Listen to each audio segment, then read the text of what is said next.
మన కాదంబరి సిల్క్స్ లో flat 50% discount and 25,000 purchase మీద 2 కంచి కాటన్ సారీస్ ఉచితం. ఇప్పుడు అమ్మలతో ఉండలేదా?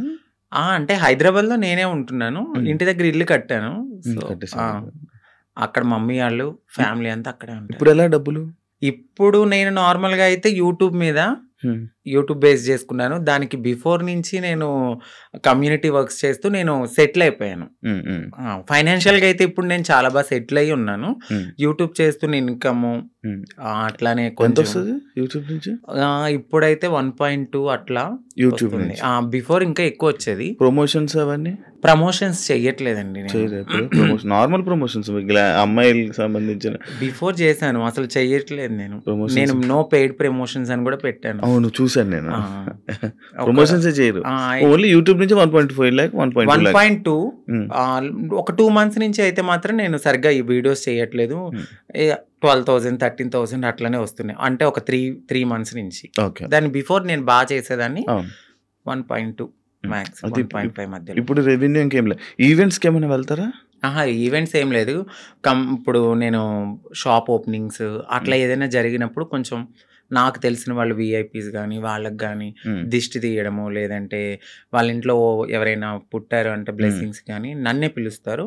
అక్కడికి వెళ్ళినప్పుడు బాగానే ఇస్తారు. 51 51 31 ఓకే.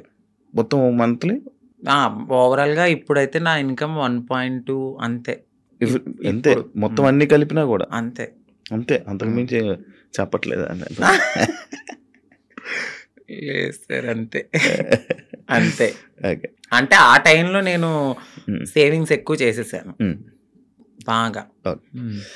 ఒకప్పుడు అంకిత నాయుడు వీడియోస్ చూస్తున్నప్పుడు అంటే లైక్ బిఫోర్ బ్రేకప్ కానీ బిఫోర్ ఇది కానీ ఫేస్ ఒకలా ఉండేది. ఇప్పుడు చాలా చేంజెస్ అయిపోయాయి. అవునండి. ఎందుకు అన్ని చేంజ్ చేసుకుంటున్నారు? అంటే ఎందుకు చేయించుకున్నానంటే నేను ఒక పుట్టడం అనేది అమ్మాయి తత్వంతో ఉన్న ఒక అబ్బాయిగా పుట్టాను. సో ఎక్కడైనా నాకు చిన్నగా ఏదైనా అనిపించిందంటే దాన్ని వెంటనే చేంజ్ చేసుకోవాలి అనే థాట్ నాకు ఉంటుంది. నాకు నేను ఒక పుట్టడం ఒక అబ్బాయిగా పుట్టిన నా మనసు అమ్మాయి అంటే ఇప్పుడు ఒక గొంగళ పురుగు ఉంటుంది, తన జీవితం ఎట్లా ఉంటుంది, చాలా చిరాగ్గా కనిపిస్తుంది. కానీ ఒక్కసారి తనకి మారినప్పుడు ఒక అందమైన సీతాకోక చిలుకగా మారుతుంది. సో నేను పుట్టినప్పుడు కూడా ఒక గొంగళ పురుగు లాగానే ఫీల్ అయ్యాను. నేను ఒక అందమైన సీతాకోక చిలుక అవ్వాలి అనేది నా మనసులో ఉంది. దానికోసం నేను ప్రయత్నించాను. డెఫినెట్లీ నేను సక్సెస్ అయ్యాను నేను అనుకుంటున్నాను. అంటే మీరు అన్నారు ఎందుకు ఇవన్నీ చేయించుకుంటున్నారు అని. నేను ఒక పరిపూర్ణమైన అమ్మాయిలా కనపడినా ట్రాన్స్ ఉమెన్ అనే అంటారు. బట్ నేను ఫీల్ అవుతాను ఒక అమ్మాయి పక్కకు వెళ్ళినప్పుడు ఓ అమ్మాయి కన్నా చాలా బాగుందిరా అనే ఫీల్ నాకు అనిపించినప్పుడు నేను సాటిస్ఫై అయిపోయాను. కామెంట్ అయ్యాలి. ఆ కామెంట్ కి నేను హ్యాపీగా ఫీల్ అయ్యి అమ్మాయి హ్యాపీ నేను ఇంత మారినందుకు. ఓకే. ఇప్పుడు సీతాకోక చిలకలకు రెక్కలు వస్తే ఎగిరిపోదామనా? వెళ్ళిపోతా డెఫినెట్లీ. ఎక్కడికి? ఎక్కడికో ఒక చోటకి, మమ్మల్ని యాక్సెప్ట్ చేసే చోటకి. అయితే ఇప్పుడు మొత్తం అంతా ఇంకా చేంజెస్ చేస్తూనే ఉంటారు అలాగా? అంటే జా చేయించుకున్నానండి, లిప్స్ నోస్ చేయించుకున్నాను, ఫోర్ హెడ్ చేయించుకున్నా, నడుం చేయించుకున్నా, ఇంకా ఫుల్లీ ఫీమేల్ లాగానే అన్ని చేయించేసుకున్నాను. మొత్తం అన్ని చేయించేసుకున్నారు కదా. ఇష్యూస్ రావా ఏమి? అంటే ఏం లేదు. ఇప్పుడున్న టెక్నాలజీ ప్రకారం అయితే ఎటువంటి ఇష్యూస్ అయితే లేవు. అది శృతి మించితే ఇప్పుడు నేను చేయించుకున్న దానికి ఓకే.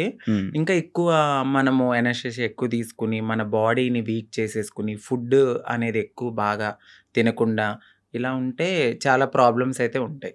నార్మల్గా ఎక్కువ ప్రాబ్లమ్స్ ఎక్కువ వస్తుంటే ఏదో ఒక ఇష్యూ. అంటే ఒక మంచి డాక్టర్ దగ్గరికి వెళ్ళాలండి. అంటే డబ్బులు పోయినా కూడా ఒక మంచి డాక్టర్ని సజెస్ట్ చేసుకుంటూ ముందుకెళ్తే ఏం ప్రాబ్లమ్స్ రావు.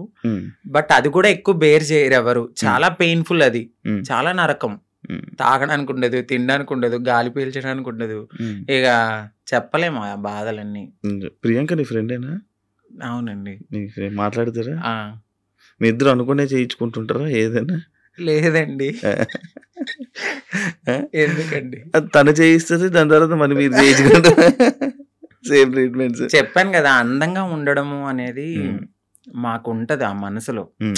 ఎక్కడ మేము ఒక అమ్మాయిలాగా ఉండాలి, ఎంత మారినా ఉంటది జనాల్లో మీరు అలాగా మీరు ఇలాగా అని. బట్ అనేవాళ్ళు అంటూనే ఉంటారు, మనం మనలాగానే ఉండాలని నేను అనుకుంటాను.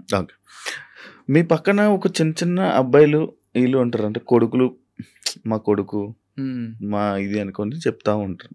అవునండి. ఒకప్పుడు ప్రియాంక బిగ్ బాస్ కి వెళ్ళే టైంలో కూడా ఒక కొడుకు అనే ఒకరు తిరిగేవాడు, అవునండి. ఒక ఉండేవాడు. అవును. ఇప్పుడు మీరు కూడా మీకు కూడా ఇందాక అడిగితే ఆ కొడుకు అన్నారు. ఎందుకు కొడుకులు ఉంటారు మీకు? అంటే వాళ్ళు కొడుకు అనడానికి వాళ్ళు కొడుకు కమ్ కోడలు. ఎందుకంటే మీకు అర్థం కాలేదు. ఉమ్, కొడుకు నుంచి కోడలుగా మారుతారు. ఎందుకంటే వాళ్ళు మీకు చెప్పాను కదా! మేము ఒకప్పుడు అబ్బాయిలా ఉన్నప్పుడు ఉమ్, సో, వాళ్ళని మేము కొడుకులుగానే ఫీల్ అవుతాం. ఇప్పుడు తను గే. ఉమ్, గేని ఇప్పుడు మేము అమ్మాయి అని పిలవలేం కదా! ఉమ్, ఉమ్, తను ఫ్యూచర్‌లో మారతారు. ఉమ్, ఫ్యూచర్‌లో మారేవాళ్ళు మాతో ఉంటారనమాట. మాతో ట్రావెల్ చేస్తారు.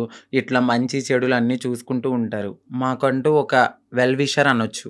వాళ్ళని మేము కొడుకు, కోడలు మారిన వాళ్ళని కోడలు అంటాము. మారిన వాళ్ళని కొడుకు అంటాం.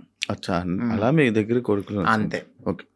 కానీ మీకు ఎప్పుడైనా ఫీల్ అవుతావా అంకిత, లైక్ నేను ట్రాన్స్ ఉమెన్ అన్నా ఫీల్ అవ్వ? అస్సలు చాలా ప్రౌడ్‌గా ఫీల్ అవుతాను. నాకు నచ్చినట్టుగా మారాను. ఉమ్, నేను చాలా హ్యాపీగా ఉన్నానిప్పుడు. ఉమ్, అంతకుముందే నేను చాలా బాధపడేదాన్ని. ఉమ్, ఉమ్, ఎందుకంటే ఖచ్చితంగా ఏదో ఒక పాయింట్‌లో మీరు ఇది అని ఉమ్, క్వెషన్ చేస్తారు. ఉమ్, బట్ ఇక్కడ నేను ఎంత క్వెషన్ చేసినా లైట్ నా లైఫ్ నేను హ్యాపీగా ఉన్నాను. ఉమ్, ఉమ్,